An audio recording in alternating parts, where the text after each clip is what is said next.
Bonjour à tous. Aujourd'hui, nous sommes le vendredi 3 octobre 2025 et notre ami J.P. Martin Armstrong est avec nous. Bienvenue Martin. Eh bien, c'est toujours un plaisir de vous voir. Comment ça se passe de votre côté? Oui, tout va bien. Et juste avant de commencer la discussion, l'émission, je veux mentionner que Martin va organiser une conférence, la Conférence économique mondiale. Vous pouvez acheter un billet virtuel pour la conférence en utilisant le lien fourni dans la description de cette vidéo. Et ce sera quand, Martin?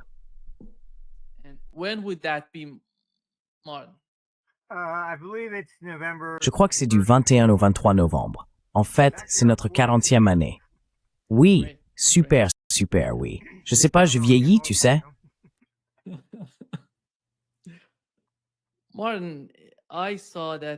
Martin, j'ai vu que tu as écrit sur ton site web à propos du conflit auquel les États-Unis sont confrontés en matière de politique étrangère.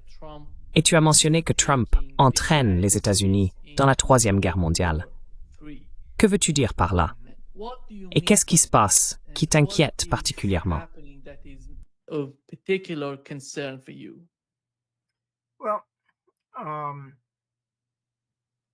Eh bien, Trump est intervenu et en gros, il a dit, je crois de façon sarcastique, que Zelensky pouvait reprendre toute l'Ukraine et même obtenir davantage. Vous savez, la Russie n'est qu'un tigre de papier, etc. Tout ce qu'il a dit, c'est exactement ce que les néoconservateurs en Europe affirment. Ils disent aux dirigeants que l'OTAN compte 3,4 millions de soldats, la Russie en a 1,5. Nous pouvons entrer, prendre la Russie. Et c'est ce qu'ils veulent dire en disant que c'est un tigre de papier. Ils pensent vraiment qu'ils pourraient simplement entrer en Russie, que Poutine tomberait à genoux, supplierait pour sa vie et qu'il aurait de la chance s'il ne lui coupait pas la tête, la mettait sur un bâton et défilait dans les rues avec.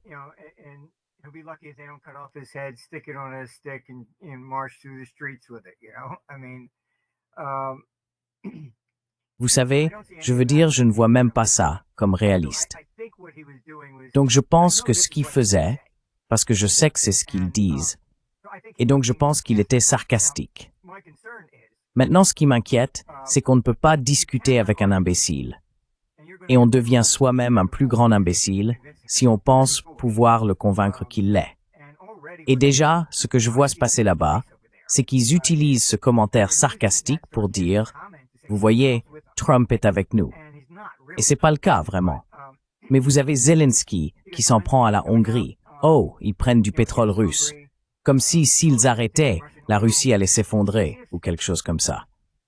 Je veux dire, tout ça, c'est du baratin néocon. Toute cette histoire de sanctions.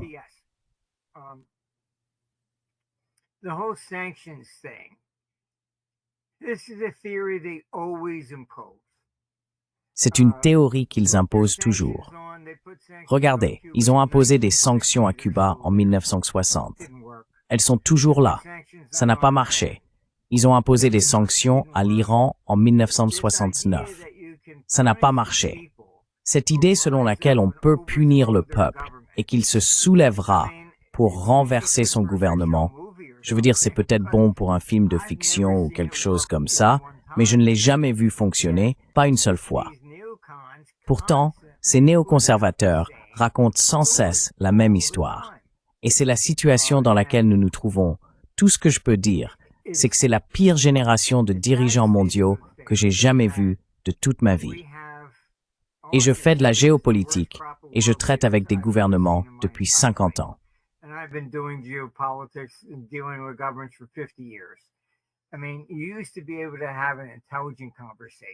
Je veux dire, avant, on pouvait avoir une conversation intelligente. Ce n'est plus possible. C'est comme, tu sais, Biden était là, est-ce que je dois apporter une serviette pour lui essuyer la bave ou quoi? Franchement, ce sont tous des marionnettes. Et honnêtement, je n'en connais aucun pour qui j'aurais du respect. Starmer, Macron, enfin n'importe lequel. Scholz, tu vois, ils sont tous pareils. Et je ne comprends pas. Comme tu le sais, je faisais partie du processus de sélection. Et avant 99, tout tournait autour de ça. On m'envoyait expliquer comment fonctionnait l'économie mondiale. Et la question c'était, est-ce que tu penses qu'il est assez intelligent pour gérer ça? Et après, je pense que l'État profond a vraiment pris le contrôle. I think the deep state really got control because Parce qu'ils m'avaient demandé de descendre, rencontrer Bush Jr. Comme je l'ai déjà dit, ils ont dit « Oh, celui-là est différent, il est vraiment stupide. » Et j'étais là, quoi? Et ils l'ont vraiment dit, ils ont vraiment utilisé ces mots. Et donc, ils ont choisi le cabinet. Ils ont choisi Dick Cheney. Ils ont tout choisi. Je veux dire, on m'a même proposé, vous savez, le poste de principal conseiller économique. J'ai dit non merci, ça m'intéresse pas. Je ne vais pas abandonner ma société pour ça. Et depuis, même quand Trump est arrivé la première fois, c'était pareil. Il disait « Oh, tu n'es pas un politicien, tu ne connais pas vraiment tout ça. » Et ils ont choisi son cabinet. Ils l'ont rempli avec John Bolton, etc., vous voyez. Et chacun d'eux lui plantait un couteau dans le dos. Donc oui.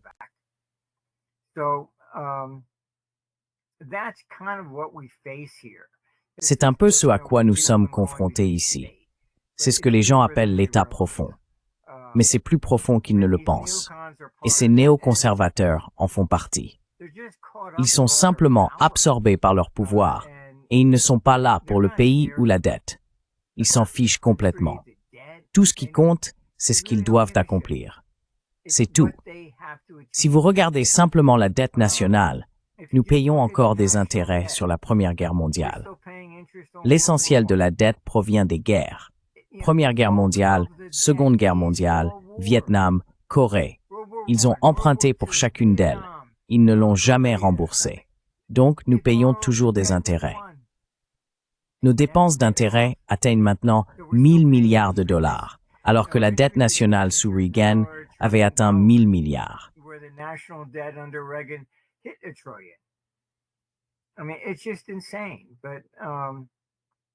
Je veux dire, c'est complètement fou. Mais c'est ça le problème en Europe. Le ministre des Finances du Royaume-Uni et la France ont au moins admis qu'ils pourraient avoir besoin d'un plan de sauvetage du FMI. Et ce que j'ai dit, j'ai étudié tout ça de fond en comble, c'est la faute du gouvernement. Et vous savez, en gros, quand on est dans ces systèmes de Ponzi, le niveau empirique de la dette dont tout le monde parle, c'est du n'importe quoi. Tant qu'il y a quelqu'un pour acheter la prochaine tranche, ils peuvent continuer. Tout s'effondre quand on ne peut plus vendre la nouvelle dette. Maintenant, le fait que le Royaume-Uni et la France aient même admis qu'ils pourraient avoir besoin d'un plan de sauvetage du FMI est un signal d'alarme. Cela signifie qu'ils pourraient ne plus être capables de vendre leur dette.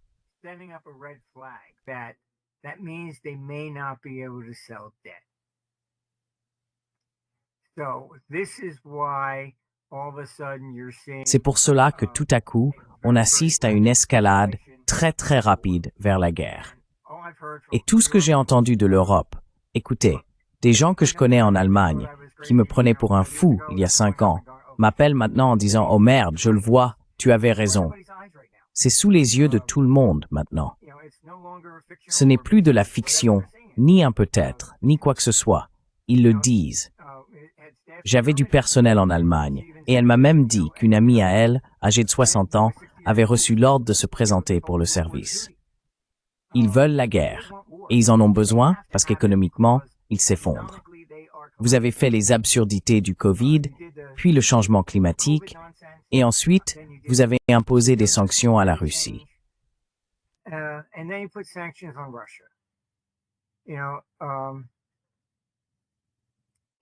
Vous savez, ça me rappelle le vieux film comique, Le shérif est en prison, où le type noir se met un pistolet sur la tempe et dit « Bougez pas » ou le noir y passe. Vous voyez? C'est exactement ce qu'ils font. Je vais me tirer une balle dans le pied pour vous prouver que je suis sérieux. Vous voyez? Mais l'économie allemande a déjà reculé d'au moins 3% et probablement plus près de 5% à ce stade. Et ça veut dire que le nombre d'emplois possibles a diminué. Ensuite, par-dessus tout ça, ils ont accueilli tous les migrants. Et ça crée toujours des troubles sociaux. Parce que ce qui se passe, même aux États-Unis, en 1844, vous pouvez vérifier, on était en pleine récession. Les États faisaient défaut. C'était le premier défaut souverain des États. Et les Irlandais arrivaient. Et donc c'est comme, eh bien, je vais prendre le boulot. And so it's like, well, I'll take the job. I'll work for $5 an hour instead of 8, you know. Je travaillerai pour 5 dollars de l'heure au lieu de 8. Et donc cela a mené les gens d'ici à ressentir que les migrants prenaient leurs emplois. Cela s'est transformé en fusillade dans les rues. C'est ce qui se passe en Europe. De plus, l'Europe est encore pire dans le sens où la grande majorité des migrants sont musulmans. Et il y a eu récemment des musulmans qui ont attaqué une synagogue en Grande-Bretagne. Vous savez, l'antisémitisme, à cause de Netanyahou, de ce qu'il fait à Gaza, etc. Ils pensent peut-être qu'il élimine tous les ennemis d'Israël ou peu importe. Mais en même temps, il a ravivé le sentiment anti-israélien ou l'antisémitisme.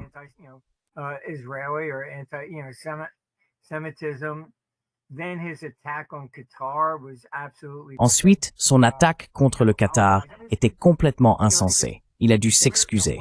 Je veux dire, qu'est-ce que tu fais? Cela viole le droit international. Et donc, si on regarde le Moyen-Orient, les chiites, essentiellement l'Iran, sont une minorité, moins de 20%. Mais ils pensent que l'ayatollah devrait diriger l'État, l'Église. Cela les a donc toujours opposés aux sunnites, l'Arabie saoudite, les Émirats arabes unis, etc. Et même l'Égypte. Quand Netanyahou a attaqué le Qatar, tout à coup, il les a tous mis du même côté. Stupide. Absolument stupide. Vous savez, l'Iran et l'Arabie saoudite étaient ennemis.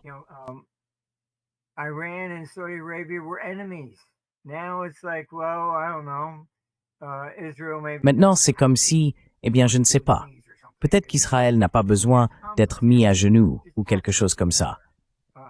On a des conflits partout, absolument partout. En Amérique du Sud aussi. Je veux dire, ils s'en prennent au Venezuela et tu sais, au Brésil. Je veux dire, ils mettent Bolsonaro en prison et tout ça. Ensuite, tu vas en Asie, il y a des conflits entre la Thaïlande et le Cambodge, l'Inde contre le Pakistan, la Chine contre Taïwan. Il y a la Corée du Nord, la Corée du Sud et le Japon. Où est-ce qu'il y a, tu sais, le seul endroit sûr en ce moment semble être la Floride. Je sais pas, mais c'est partout.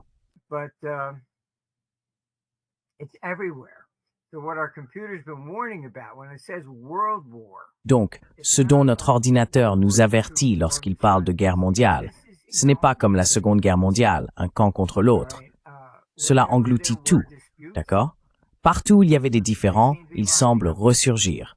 C'est généralement causé par un déclin économique. Ce que je peux dire, que l'ordinateur m'a appris au fil des années, c'est que la guerre n'éclate pas quand tout le monde est prospère et satisfait. D'accord? Quand l'économie se dégrade, on cherche un coupable. C'est vraiment ça au fond. Et entre le Covid, le changement climatique et les sanctions contre la Russie, on a vraiment été stupide.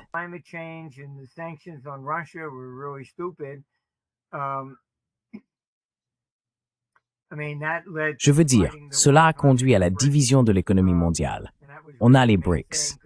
Et c'était vraiment l'élément principal, parce que les néoconservateurs avaient le contrôle total de l'administration Biden, allant même jusqu'à menacer la Chine. Si vous aidez la Russie, on vous fera la même chose. Et eux répondent, ah oui, d'accord. Vous voyez, c'est ce qui a créé les BRICS. Donc c'est partout. C'est pour cela que vous voyez l'or monter autant. Il pourrait atteindre un sommet temporaire, mais l'or est neutre.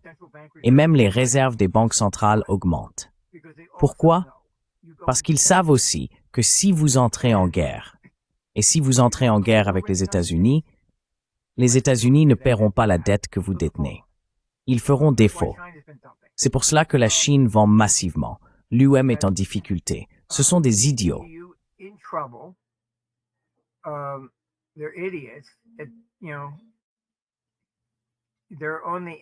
Vous savez, ils sont pratiquement au bord d'un défaut de paiement. Et en même temps, c'est Poutine, Poutine, Poutine. Pourquoi devrais-je acheter votre dette alors que vous allez entrer en guerre? Vous ne pouvez déjà plus rien rembourser. Et puis le vrai problème de l'Europe, comme vous le savez, c'est qu'au moment de la création de l'euro, ils sont venus me voir. Et j'ai dit, écoutez, il faut consolider la dette. Je sais que beaucoup de gens n'ont pas vraiment compris ce que je voulais dire. Mais si je suis un gestionnaire de fonds, je prends le téléphone et je peux dire, achetez-moi 10 milliards de bons du Trésor américain. Je ne peux pas faire ça avec l'Europe. Je dois toujours prendre la même décision, comme si la monnaie, l'euro, n'existait même pas. Est-ce que je veux de l'Allemagne?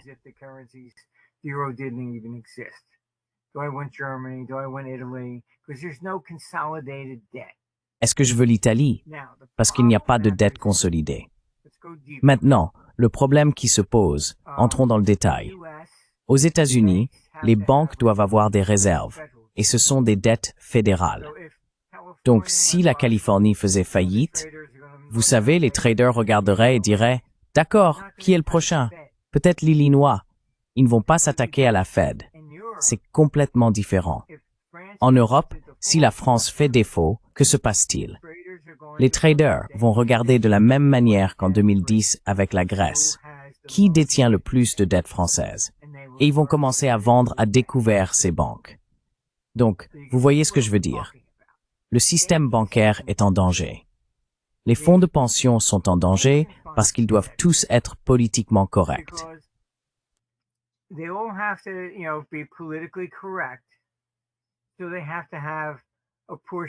Donc, ils doivent assumer une part de la dette de tout le monde. Et puis, si l'un d'eux fait défaut, cela peut se transformer en contagion pour les autres, parce que ce n'est pas consolidé. En 1998, quand je me suis assis avec eux, j'ai expliqué que c'est ainsi que nous avons créé la monnaie. C'est Helmut Kohl qui a fait entrer l'Allemagne dans l'euro sans permettre au peuple allemand de voter. Parce que, comme il l'a dit avant de mourir, s'ils avaient voté pour rejoindre l'euro, il aurait perdu 7 voix contre 3. Donc tout le système de l'euro est une farce. Je veux dire, il n'a jamais été populaire. Ils disent que nous vivons en démocratie. Oui, c'est du grand n'importe quoi. Ils font ce qu'ils veulent de toute façon. Cela n'a rien à voir avec ce qui est bon pour le peuple ou quoi que ce soit d'autre.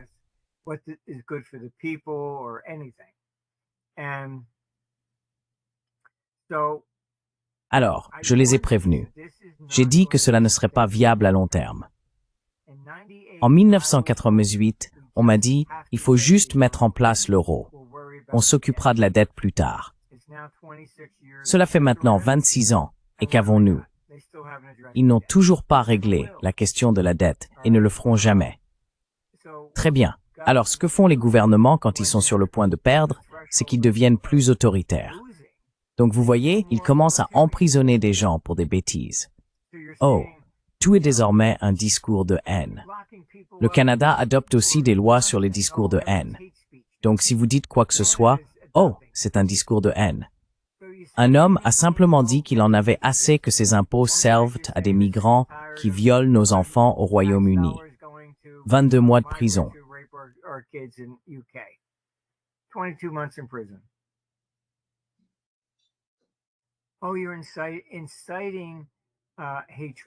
Oh, vous incitez à la haine.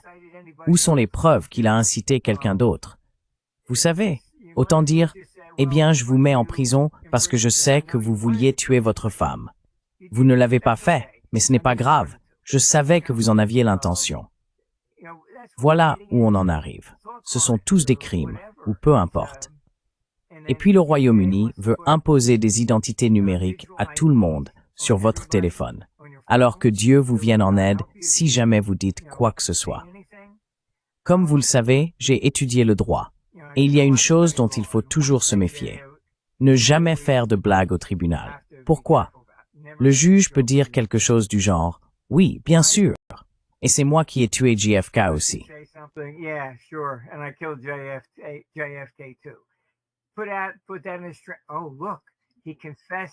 Mettez ça dans son procès-verbal.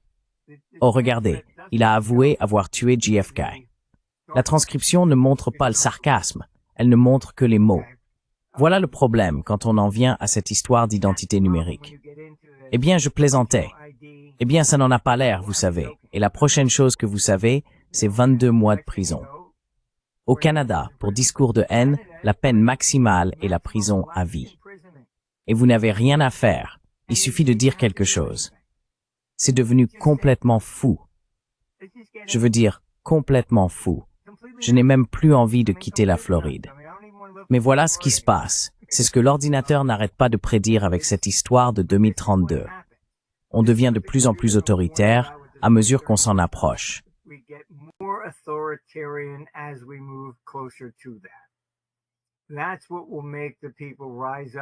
C'est ce qui fera que le peuple se lèvera à la fin et dira « ça suffit, assez, c'est assez ».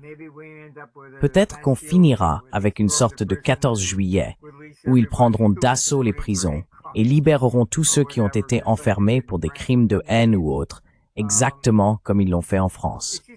Je veux dire, ça devient incontrôlable. Il n'y a plus de liberté d'expression là-bas. On m'a demandé si j'irais à des réunions au Royaume-Uni. J'ai dit, désolé, je n'irai plus au Royaume-Uni. J'ai dit, Starmer m'enfermera pour quelque chose que j'ai dit il y a 10 ans. Je veux dire, il n'y a plus d'état de droit. Voilà où nous en sommes. Et tout cela se produit parce qu'ils sont en difficulté économique.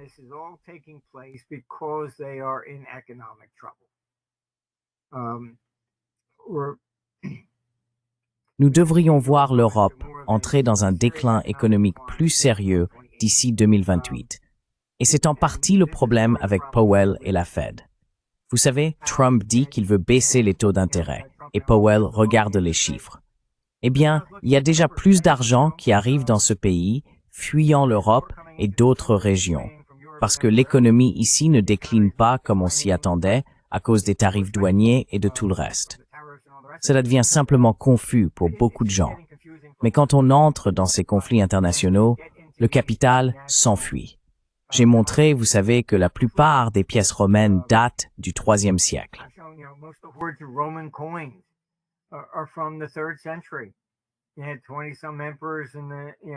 Il y a eu une vingtaine d'empereurs, et vous savez, certains n'ont régné que quelques mois. Les choses changeaient constamment, et on appelle cela la crise du IIIe siècle. C'est à cette époque qu'on trouve des trésors de pièces de monnaie. Les gens les enterraient parce qu'ils ne savaient plus vers qui se tourner.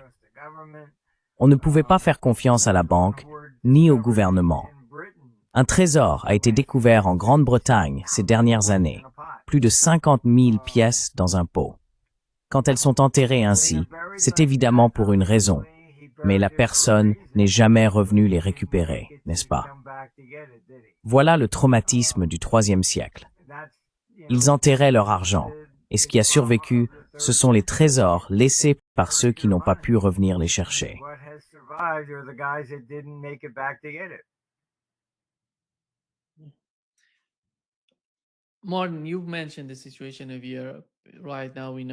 Martin, tu as mentionné la situation en Europe. En ce moment, nous savons que ce problème de drones surgit en Europe, et nous parlons de la Pologne, du Danemark, de l'Allemagne. Et hier, Poutine a en fait déclaré que toute la raison de ces drones et de l'histoire qui les entoure est de militariser l'Europe.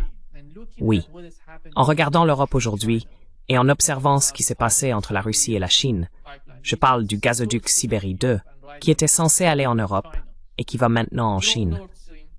Plus de gazoducs Nord Stream et Sibérie 2 va en Chine. L'Europe est en quelque sorte, l'économie européenne s'effondre à cause de ce conflit continu, ce conflit insensé en Ukraine. Et le président russe affirme qu'ils essayent de militariser encore plus l'Europe. Oui, c'est tout à fait vrai. Penses-tu que ces dirigeants européens sont tous morts? Savent-ils ce qui se passe? Et quel sera l'avenir de l'Europe? C'est difficile à dire.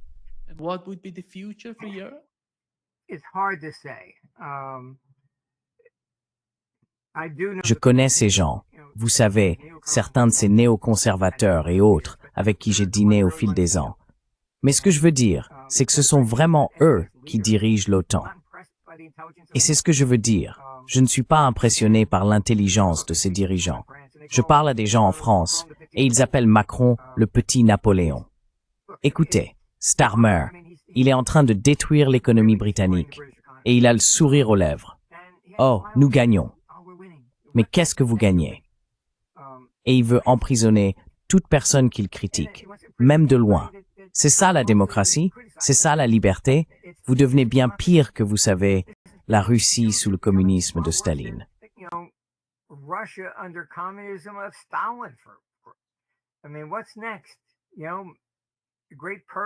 Je veux dire, quelle est la prochaine étape? Vous savez, une grande purge. Vous allez commencer à tuer les gens qui ne sont pas d'accord avec vous, comme il l'a fait. Mais écoutez, j'ai parlé à d'autres gouvernements. Tout le monde dit à peu près la même chose. Il n'y a aucune preuve que des drones soient jamais partis de Russie pour survoler la Pologne. C'est un faux drapeau. Ils utilisent ce prétexte tout le temps. Oh, il faut créer une zone d'exclusion aérienne au-dessus de l'Ukraine. Voilà le problème. Poutine est probablement le type le plus intelligent à la table. Et regardez, j'ai les documents déclassifiés de l'administration Clinton. Même Bill Clinton, quand il l'a rencontré, a dit « Waouh, ce type est vraiment intelligent. » Voilà. Donc, il a posé tellement de lignes rouges. Vous leur donnez des missiles longue portée.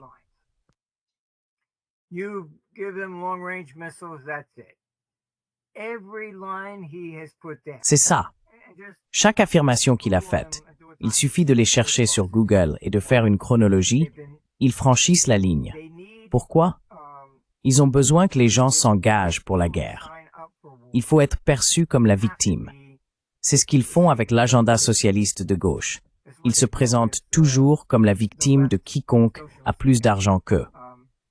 Il faut s'en prendre aux riches, ils sont mauvais et c'est pour ça que vous n'arrivez pas à avancer dans la vie. C'est la même histoire qu'ils racontent depuis Lénine jusqu'à aujourd'hui. En temps de guerre, vous pouvez vérifier, cela s'appelle se rallier autour du drapeau. Même Hermann Göring à Nuremberg, lorsqu'il était jugé, on lui a demandé « Comment avez-vous réussi à faire suivre les Allemands ?» Et il a répondu « Oh, c'est facile. »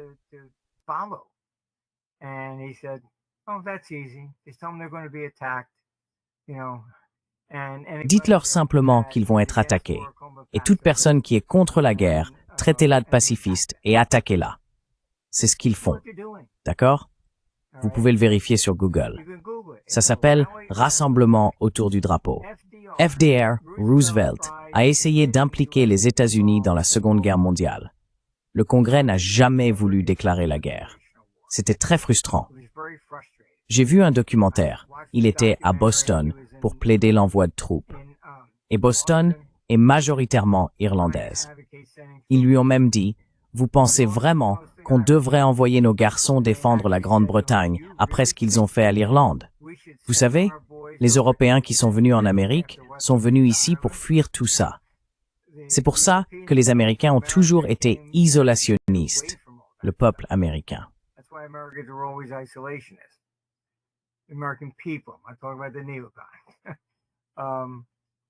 Je parle de ce type, Neil. Et c'est pour ça que Roosevelt a tout fait pour pousser le Japon à attaquer. Il a gelé tous leurs avoirs, puis coupé leur approvisionnement en énergie.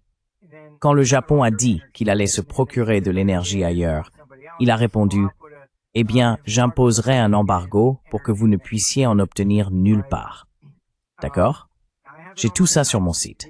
L'information a même fuité. Le Holland et le Louisville Tribune ont publié que nous allions être attaqués ce week-end-là. Il a retiré les porte-avions, les navires qu'il voulait, et il voulait que des milliers d'Américains soient tués. Pourquoi? Ensuite, il est allé devant le Congrès. Voilà, ce jour d'infamie. Puis, il a obtenu sa déclaration de guerre.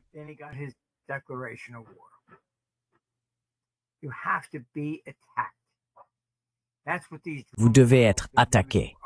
C'est à cela que servent tous ces drones. Oh, ils nous sabotent, vous savez. Ils mènent une guerre hybride, attaquent nos ordinateurs. Et vous avez Ursula qui dit que son avion était brouillé. Aucune preuve de cela. Zéro. D'accord? Et oh, des drones volent partout. Très bien. Font-ils quelque chose? Non. Ont-ils attaqué quoi que ce soit? Non. Et c'est ce qu'ils font. Ils n'arrivent pas à pousser Poutine à attaquer. J'ai parlé à des Ukrainiens, on leur a dit d'aller simplement à la frontière, puis à la dernière minute, on leur a dit d'envahir la Russie et d'entrer dans la région de Kursk. Et on m'a dit que cet ordre venait du MI6 en Angleterre. Pourquoi ont-ils envahi la région de Kursk?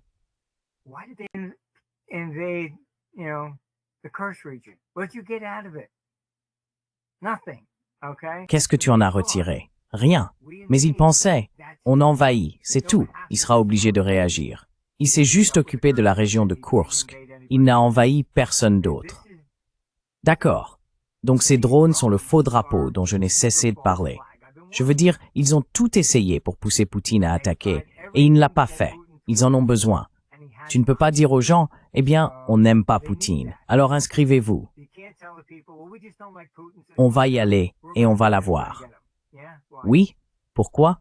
Il faut dire que vous venez d'être attaqué et qu'il va conquérir l'Europe. C'est pour ça que l'OTAN répète sans cesse, oh, Poutine veut envahir l'Europe. Ils utilisent le même scénario qu'ils ont utilisé avec Khrouchtchev.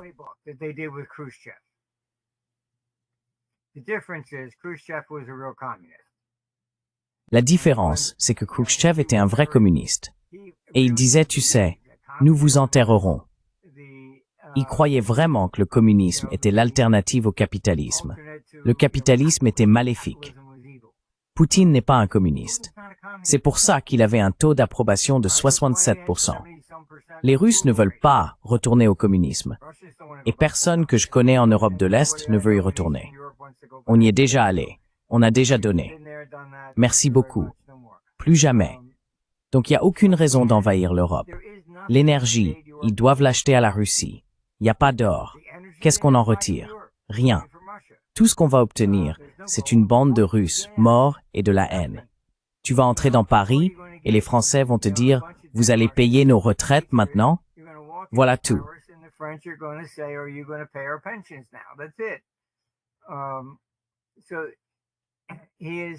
Il a donc constamment affirmé qu'il n'était pas intéressé par l'invasion de l'Europe. Et il n'y a aucune raison pratique de le faire. Je veux dire, le Japon a envahi la Mandchourie pour obtenir des ressources, pour acquérir des matières premières, etc.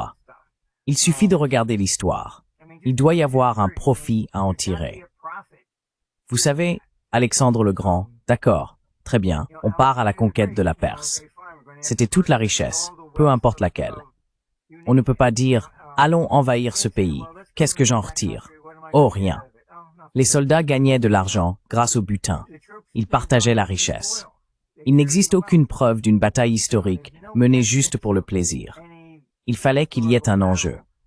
Le Japon, par exemple, cherchait à conquérir toute l'Asie pour s'emparer de toutes les ressources et de tout le reste.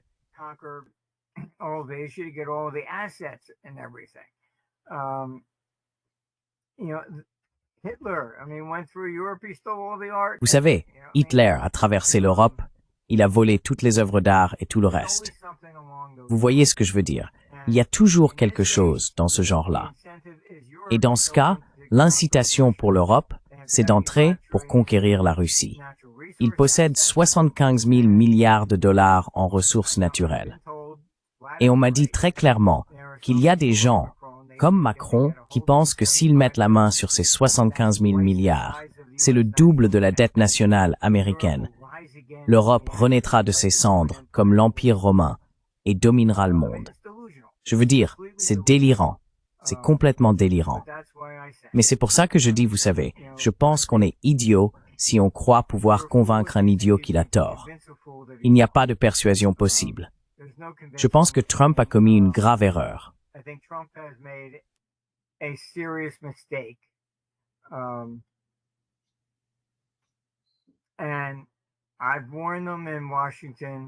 Et je les ai prévenus à Washington. Du moins, j'ai eu un appel téléphonique avec quelqu'un qui leur était proche. Et j'ai dit, et j'y écoutais, et c'était il y a au moins 3 à 6 mois. J'ai dit, ils vont organiser un faux drapeau pour nous entraîner et invoquer l'article 5. Et j'ai dit, nous devons sortir de l'OTAN. Et on m'a en fait répondu, oui, nous sommes d'accord, tu as raison. Donc, il y a seulement quelques jours, j'ai eu la même conversation. Encore une fois, on m'a dit, oui, nous savons, tu as raison. C'est pourquoi je pense que les commentaires de Trump étaient plus sarcastiques, parce qu'il dit tout ce que les néoconservateurs là-bas veulent entendre. Parce que c'est ce qu'ils disent à tous ces dirigeants. Et ils se félicitent tous mutuellement, et ils comptent combien d'argent ils vont gagner grâce à une invasion de la Russie.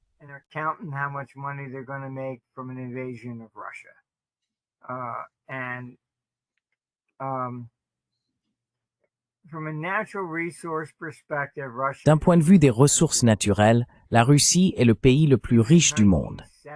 Même en 1917, il devrait probablement en faire un film, Elle possédait les plus grandes réserves d'or de tous les pays de la planète. Quelqu'un les a cachées pour que les bolcheviks ne les trouvent pas. Beaucoup de gens ont essayé de les retrouver. Elles n'ont jamais été retrouvées.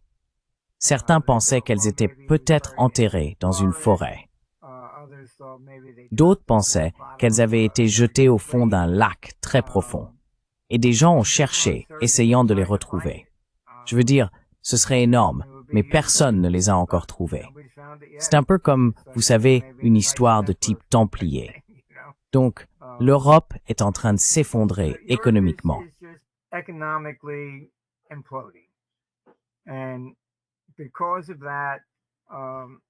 Et à cause de cela, une fois que vous confiez le pouvoir à un politicien de ce genre, comme on le dit à propos du communisme, on peut y entrer par le vote, mais il faut se battre pour en sortir. Et c'est tellement vrai. Si vous pensez que l'Europe va simplement rendre les rênes, oh désolé, nous avions tort, cela n'arrivera pas. Ils feront tout ce qu'il faut pour conserver le pouvoir, tout comme Zelensky en Ukraine. Il a suspendu toutes les élections et tout le reste. Et les Ukrainiens à qui je parle, je l'ai déjà dit, ils le détestent. Ils disent que s'il prenait feu, ils ne lui urineraient pas dessus avant qu'il soit mort. Ils ne le considèrent pas. En gros, ils ne se soucient pas de l'Ukraine. Ils ne se soucient pas du peuple. Lorsqu'il a été élu, il avait promis la paix.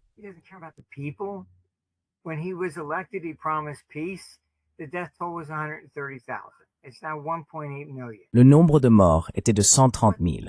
Il est maintenant de 1,8 million. Pourquoi se battent-ils? Vous savez, le Donbass, la Crimée, qui sont occupés par les Russes depuis des centaines d'années. La Crimée, 15% de la population sont des Tatars, issus de l'ancienne invasion mongole de 1240. Je veux dire, ce ne sont pas des Ukrainiens.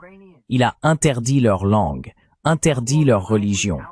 Il a tout fait pour s'assurer qu'ils, vous savez, se battent contre les Ukrainiens. Comme je l'ai dit, au Canada, allez-y, faites la même chose que lui. Interdisez le français. Il a interdit de parler russe. Voyez combien de temps il faudra pour que la France sombre dans une guerre civile. Les États-Unis ne peuvent pas se permettre de dire « D'accord, nous allons interdire l'espagnol et vous ne pouvez plus parler espagnol. Il faut parler anglais. » Bonne chance.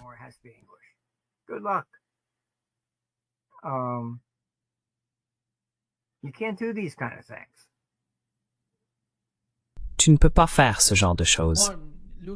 Martin, quand on regarde Washington aujourd'hui, c'est totalement différent de ce qu'on entendait de la part de Donald Trump avant son élection aux États-Unis. Je me souviens de nombreux 4 ou 5 podcasts avec lui, où je lui parlais, et dans l'un d'eux, c'était totalement improvisé. On lui a demandé « Pourquoi ne faites-vous pas de changement de régime? Pourquoi n'envisagez-vous pas un changement de régime en Iran ?»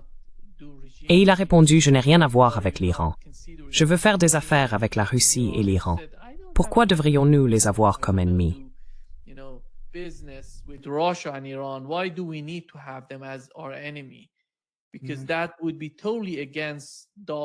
Parce que cela irait totalement à l'encontre du dollar et de la puissance du dollar.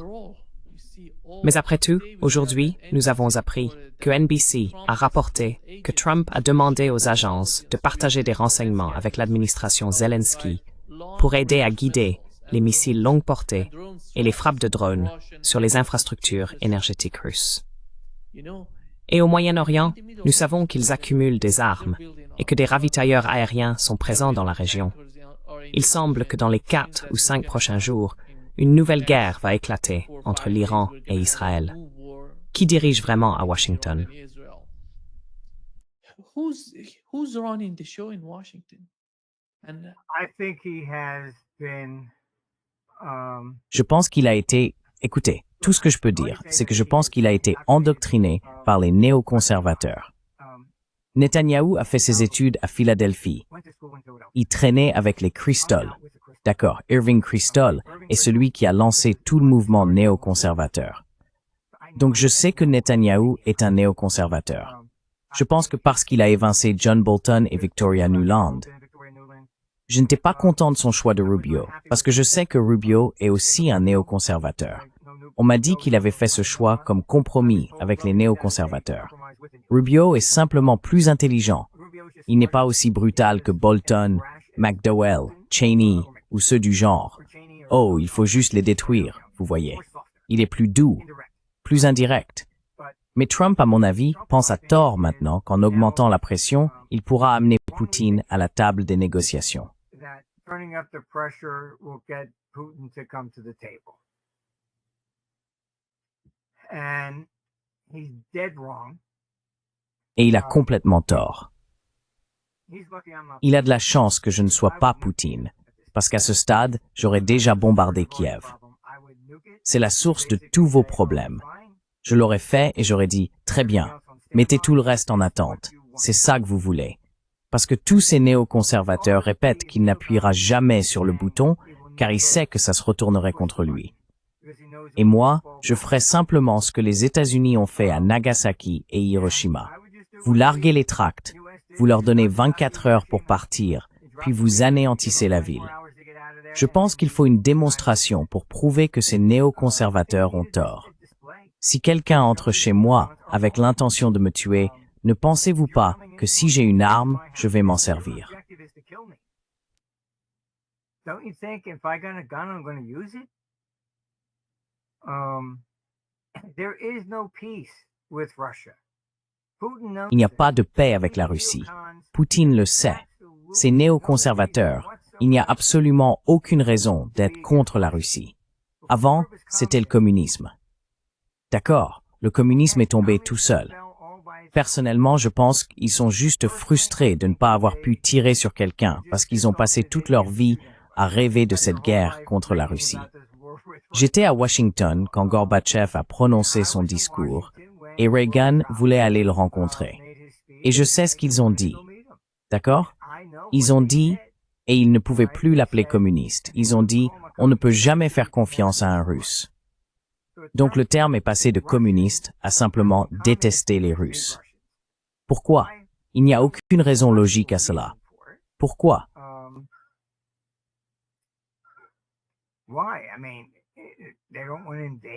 Je veux dire, ils veulent pas envahir. Quel est le problème? C'est juste du racisme, d'après ce que je vois. Il n'y a pas vraiment d'autres raisons. Et l'Europe a besoin d'un bouc émissaire parce qu'elle est en déclin économique. Si elle n'en a pas, alors ses fonds de pension vont s'effondrer. Les systèmes bancaires vont s'effondrer. Et alors qu'est-ce qui va se passer? Les gens vont prendre d'assaut les parlements et traîner les politiciens dehors, et voire les pendre dans les rues. Je veux dire, cela s'est produit de nombreuses fois au cours de l'histoire. C'est d'ailleurs de là que vient le terme Black Friday. Ce n'est pas un jour de solde, c'est la panique de 1869. L'or est monté à 1062 $. On pouvait déposer une pièce d'or de 20 $ à la banque.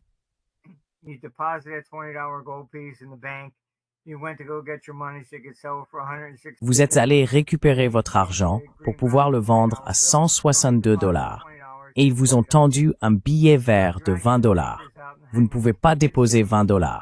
Voilà, 20 $. Ils ont commencé à sortir les banquiers et à les pendre dans les rues. C'est ce qu'ils ont appelé le vendredi noir.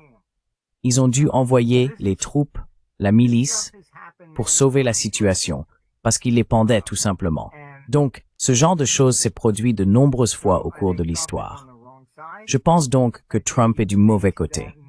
Je pense qu'il croit peut-être qu'en faisant tout cela, il forcera Poutine à venir à la table des négociations.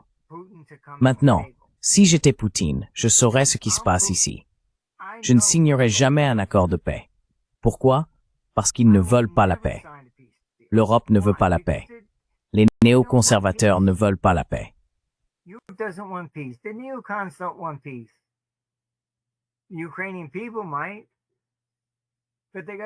Le peuple ukrainien pourrait le faire, mais il faudrait d'abord qu'il renverse Zelensky. Et il y a eu une tentative d'assassinat contre Zelensky. Je crois que c'était en mai de l'année dernière, 2024. Alors qu'a-t-il fait? Il a renvoyé ses gardes du corps et les a remplacés par des gardes du corps américains et britanniques, parce qu'il ne fait même pas confiance au peuple ukrainien. Franchement, c'est complètement fou là-bas. Complètement fou.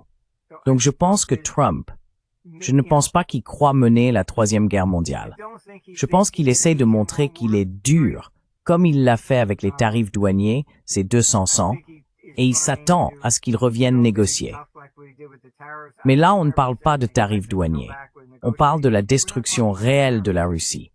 Si vous pensez qu'il se soucie de l'Ukraine, franchement, il faut redescendre sur terre.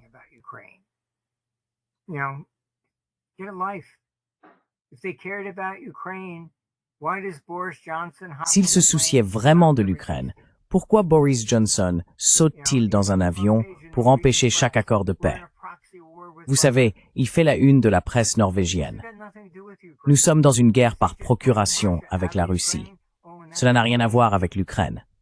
Si vous pensez qu'il suffit de repousser la Russie hors d'Ukraine, et que c'est ça la paix?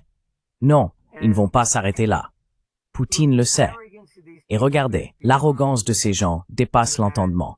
Vous aviez Kallas, qui est la numéro 2 de l'UOMOB, et je l'ai même mis sur mon blog. Elle a rencontré le ministre des Affaires étrangères de Chine. Oh, vous ne devriez pas soutenir la Russie. Vous devriez vous retirer. Nous devons les vaincre, toutes ces absurdités. Ce qu'il a dit était très clair. What he said was straight up. We're not prepared to see Russia lose. Nous ne sommes pas prêts à voir la Russie perdre. Et elle a dit, oh mon Dieu, oui, pourquoi? Oui, c'est parce que nous savons que nous serons les prochains. J'avais des gens là-bas, c'est ce qui a été dit. Et il a raison. Écoutez, vous savez, Nixon et Kissinger se sont donné un mal fou pour séparer les deux. Tout ce que ces néoconservateurs ont fait, c'est les rapprocher. Et ils ont détruit l'économie mondiale. Ils l'ont divisée en deux. Et fondamentalement, à ce stade du jeu, la Chine serait absolument stupide de ne pas venir soutenir la Russie contre l'OTAN. Et mon ordinateur dit toujours la même chose, peu importe combien de fois je leur dis. Écoutez, il ne s'est jamais trompé. Ce n'est pas mon opinion. Vous allez perdre. Mais ils ne veulent pas l'entendre. En 88, j'ai averti tous les banquiers. La Russie va s'effondrer.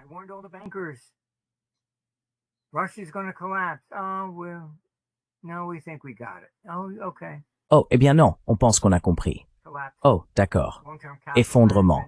Long-term capital management. La Fed doit intervenir, renflouer un fonds spéculatif, parce qu'ils ont tous perdu tellement d'argent. Ils écoutent pas. Vous savez, et regardez, je l'ai crié sur tous les toits. Vous allez perdre. Ils n'écoutent pas. Peut-être que tu te trompes. Eh bien, que se passe-t-il si j'ai raison? Ils veulent seulement croire ce qu'ils veulent croire. Et Jules César l'a dit il y a 2000 ans. Rien n'a changé depuis. Les gens croient ce qu'ils veulent croire. Ils veulent penser qu'ils peuvent conquérir la Russie, dominer le monde à nouveau, se taper la poitrine comme Mighty Joe Young ou quelque chose du genre, ou King Kong sur l'Empire State Building. C'est ce qu'ils croient. Trump, je pense, devient aussi trop égocentrique. Il pense qu'il essaye de négocier.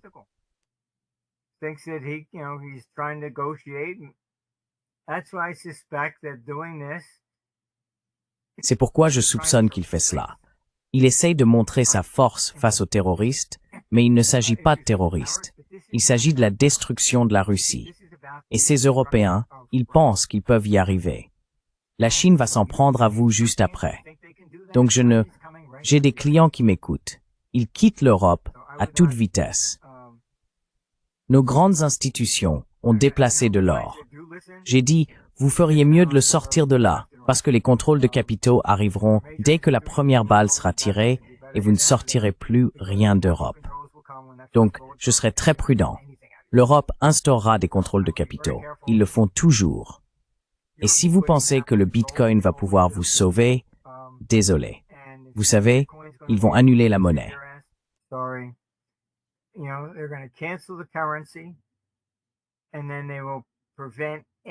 Et ensuite, ils empêcheront toute autre chose de concurrencer leur monnaie numérique de banque centrale. Ainsi, ils auront un contrôle total. S'ils veulent contrôler votre liberté d'expression, pensez-vous qu'ils vont vous laisser transférer de l'argent? Jamais. Regardez la Première Guerre mondiale. Ils ont fermé toutes les bourses pour empêcher quiconque de vendre quoi que ce soit. Donc vous savez, le Bitcoin a vraiment été un instrument de blanchiment d'argent. Ce n'est pas une réserve de valeur. C'est de là que vient tout le volume initial en provenance de Chine. Les Chinois ont compris. D'accord, je peux acheter du Bitcoin ici, le vendre aux États-Unis, et j'ai sorti l'argent, le vendre là-bas. Les Canadiens l'utilisent de cette façon. Les Européens aussi. C'est un excellent instrument de blanchiment d'argent. C'est vraiment ce que c'est. Donc, ce que vous verrez, c'est qu'ils le savent, tout comme la Chine l'a fait.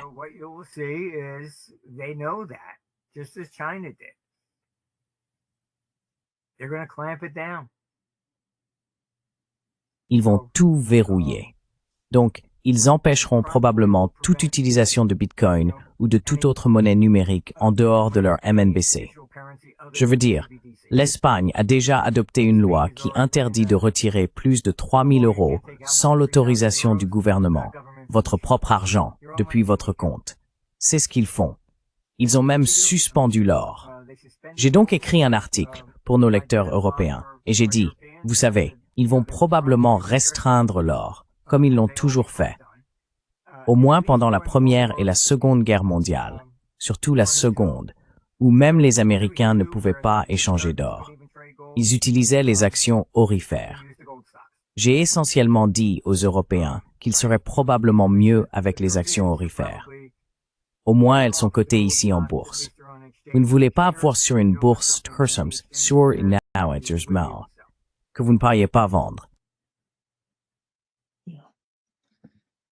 C'est extrêmement terrifiant.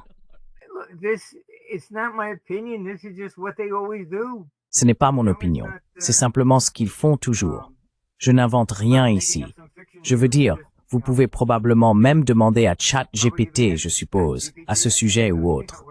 Mais ils ont restreint l'or même en Europe. C'est ce qu'ils font. Donc, vous voyez, c'est pourquoi, même après la Première Guerre mondiale, quand il y a eu la République de Weimar, il y a eu un soulèvement socialiste, une révolution, en 1918 en Allemagne.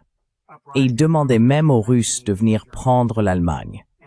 Ils voulaient rejoindre cette utopie marxiste qui avait commencé là-bas en 1917, l'année précédente. Alors qu'est-ce qui s'est passé? Tous ceux qui avaient de la richesse l'ont fait sortir du pays. Ils sont passés à d'autres devises, ont ouvert des comptes ailleurs. Voilà, c'est ce qui a provoqué l'hyperinflation. En décembre 1922, ils ont confisqué 10% des comptes de tout le monde. Vous avez Ursula. Cherchez simplement.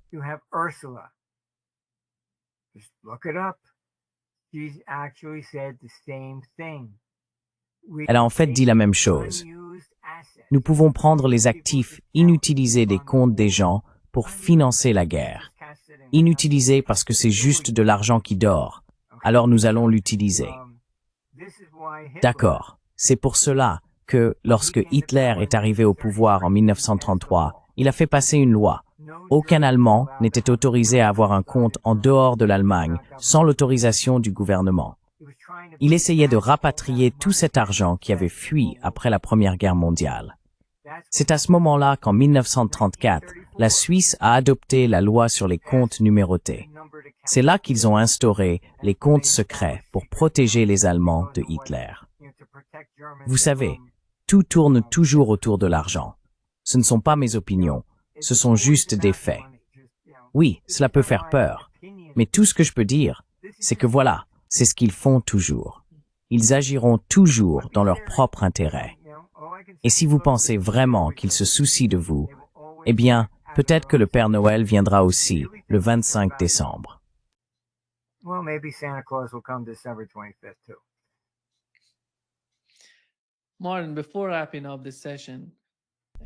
Martin, avant de conclure cette session, je pense qu'il est important de regarder ce qui se passe au sein du mouvement MAGA et la façon dont Tucker Carlson parle du Moyen-Orient.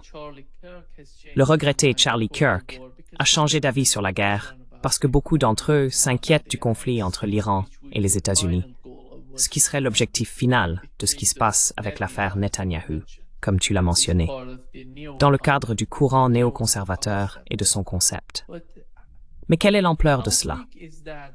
Parce que Charlie Kirk essayait, nous l'avons appris après son assassinat, de tout faire pour éviter une guerre entre l'Iran et les États-Unis. Il est allé à Washington, il a parlé avec Donald Trump, Et aujourd'hui, Tucker Carlson fait la même chose. Right now, Tucker Carlson is doing the same. These people are hugely concerned about the future of the United States. Ces personnes sont extrêmement préoccupées par l'avenir des États-Unis et par ces guerres sans fin, en particulier avec cette nouvelle guerre dangereuse au Moyen-Orient qui semble s'étendre. Ce n'est pas seulement, vous savez, Donald Trump. Il ne semble rien faire de bon dans ce sens. Et vous avez mentionné l'attaque contre Doha.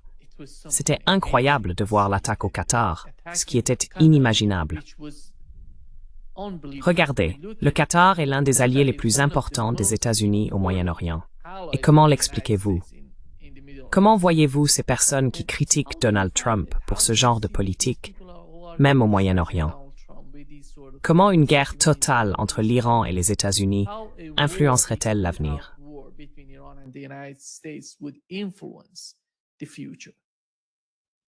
Well, because I don't think it's going to be simply Iran. Eh bien, parce que je ne pense pas que ce sera simplement l'Iran. Ils vont s'allier avec la Russie et la Chine. Je veux dire, vous divisez le monde. Et regardez, j'ai étudié la stratégie militaire. Si j'étais à leur place, je prendrais essentiellement, j'agirais en Europe. Simultanément, j'envahirais Taïwan. Et comme troisième axe, j'utiliserais l'Iran pour attaquer Israël. Maintenant, la raison pour laquelle je dis cela, c'est parce que c'est ainsi que Napoléon a perdu. On ne peut pas mener des guerres sur tous les fronts à la fois. C'était facile quand il n'y avait que les Alliés contre Hitler d'un côté et les États-Unis en Asie contre le Japon. Honnêtement, c'est ce que je ferais.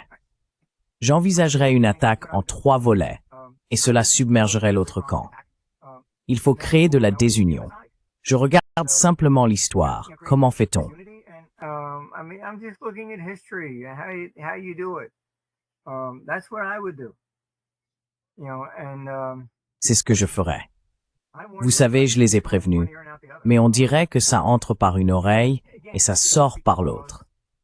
Encore une fois, je pense que c'est parce que ces néoconservateurs détestent tout simplement les Russes. J'étais, vous savez, peut-être, quand était-ce l'année dernière, je crois. J'ai parlé à quelqu'un au Capitole, vraiment au plus haut niveau, et on m'a dit qu'ils avaient été informés que les États-Unis seraient en guerre avec la Chine, pas avec la Russie. Et j'ai dit, écoutez, je suis désolé, mais mes informations disent exactement le contraire. Et je pense que ce qui se passe, c'est qu'on vous raconte des conneries. Donc, vous faites attention à la Chine, mais vous ne faites pas attention à ce qu'ils font en Europe. Peut-être 6 mois après cette conversation, ils m'ont rappelé et ont dit, d'accord, tu avais raison.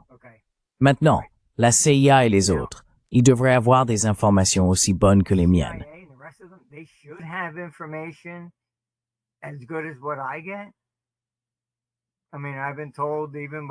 Je veux dire, même Margaret Thatcher m'a dit que parfois j'obtiens des informations qu'ils n'ont pas.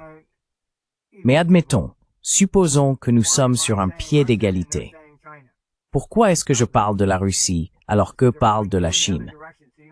Parce qu'il y a quelque chose qui cloche ici. J'ai dit qu'ils vous orientent dans une autre direction pour que vous ne fassiez pas attention à ce qu'ils font ici. C'est tout ce que je peux dire. Mes sources ont été pratiquement infaillibles.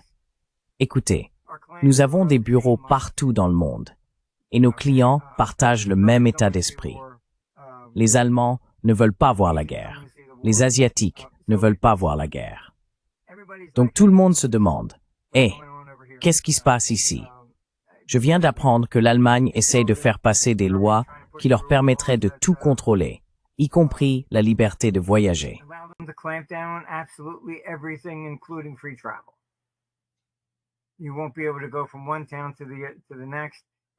ne pourrez pas aller d'une ville à l'autre sans autorisation.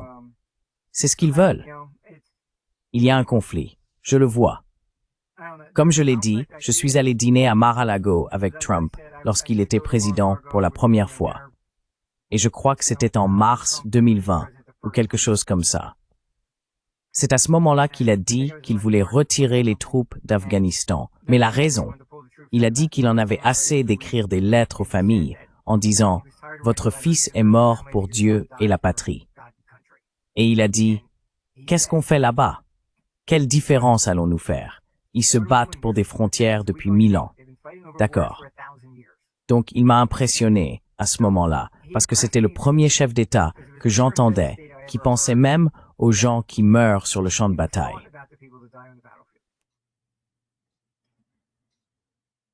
I spoke to RFK. J'ai parlé à RFK. Même chose. C'est pour ça que j'essayais un peu de le pousser à nous rejoindre. Il était contre la guerre. Il m'a même demandé comment je résoudrais la guerre en Ukraine.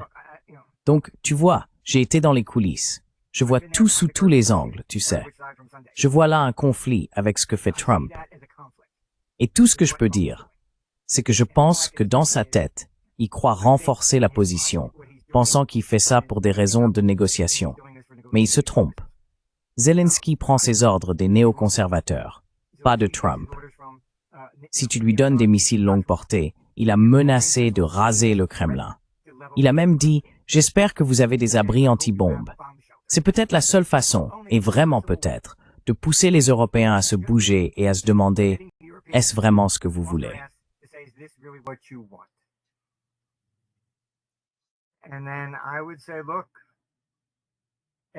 Et puis je dirais, regardez, toutes les capitales sont désormais visées. Que voulez-vous? Personne ne semble écouter. Personne ne semble s'en soucier. Ils laissent ces néoconservateurs faire tout ce qu'ils veulent. L'Ukraine n'est rien d'autre qu'un pion sur un échiquier. Ils ne se soucient pas qu'il reste un seul Ukrainien à la fin de la journée. Ils s'en fichent. S'ils en avaient vraiment quelque chose à faire, ils n'auraient pas agi ainsi tout ce temps. Et pourquoi vous battez-vous? Comme je l'ai dit, pourquoi? Un territoire? Vous savez, la solution était très simple. La Tchécoslovaquie s'est divisée selon des critères ethniques. République tchèque, Slovaquie. La Yougoslavie s'est disloquée. Serbie, Croatie, Arménie. On se sépare selon les lignes ethniques. C'est en partie notre problème avec l'Ukraine. Elle aurait dû être divisée. C'était l'accord de Minsk. Merkel l'a même signé.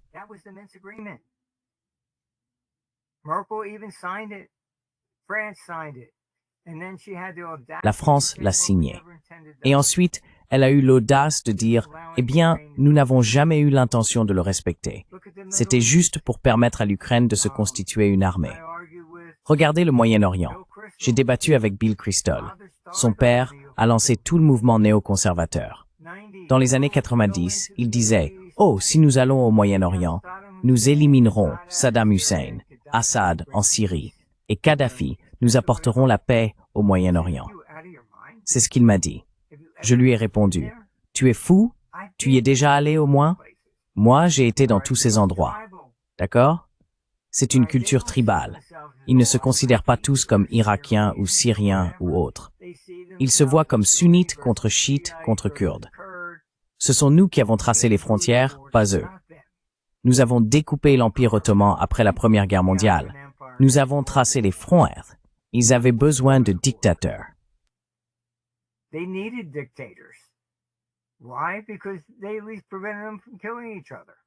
Pourquoi? Parce qu'au moins, ils empêchaient les gens de s'entretuer. Une fois que vous avez retiré les trois, qu'est-ce qui reste? Rien d'autre que des guerres civiles. Vous avez les excuses de Tony Blair. Elles sont sur YouTube, regardez-les. Il a dit « Nous pensions libérer le peuple de la tyrannie de Saddam. » Écoutez toutes les conneries des néoconservateurs. Et puis il ajoute « Nous n'avions pas réalisé que nous les exposions à plus de violences sectaires. » L'État islamique arrive, décapite des gens et tout ça. C'est ce que Saddam empêchait. Et par-dessus toute cette folie, Saddam était l'ennemi numéro 1 de l'Iran. Ils ont éliminé Saddam et vous avez renforcé l'Iran. Je veux dire, c'est...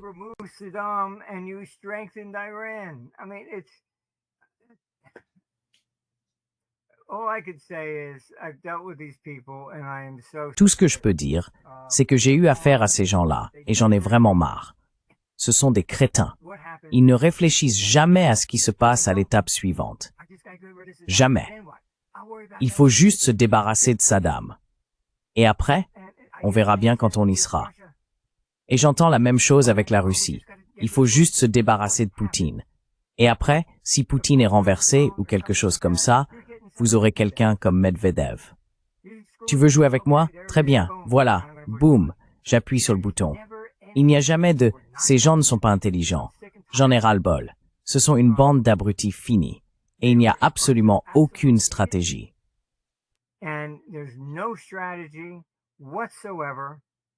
You got Robert McNamara. Vous avez Robert McNamara aussi sur YouTube, avant sa mort. C'était le néoconservateur qui nous a entraînés au Vietnam. Il a dit « Désolé, nous avions tort. 58 000 Américains sont morts. » Il a dit « Nous pensions que la Russie était impliquée. Ce n'était qu'une guerre civile. » C'était sa façon de s'excuser pour apaiser sa conscience avant de mourir. Vous savez, ils n'ont jamais eu raison sur rien. Jamais. Ils sont trop pleins de préjugés. Je ne sais pas quoi dire. C'est juste que j'en ai vraiment marre, honnêtement. Parce que c'est toujours la même chose. Oui, c'est insupportable. Ça l'est. Je veux dire, donnez-moi au moins quelque chose de nouveau pour une fois. J'en ai juste assez des mêmes conneries. Encore et encore et encore. I'm just sick and tired of the same old bullshit always over and over and over again. Exactly. Thank you so much, Mark. Exactement. for being with us Merci today. beaucoup, Martin, d'avoir été avec nous aujourd'hui. Ce fut un grand plaisir de vous parler. Eh bien, c'est agréable de vous voir. Prenez soin de vous là-bas. Prenez soin de vous. Au revoir. Merci.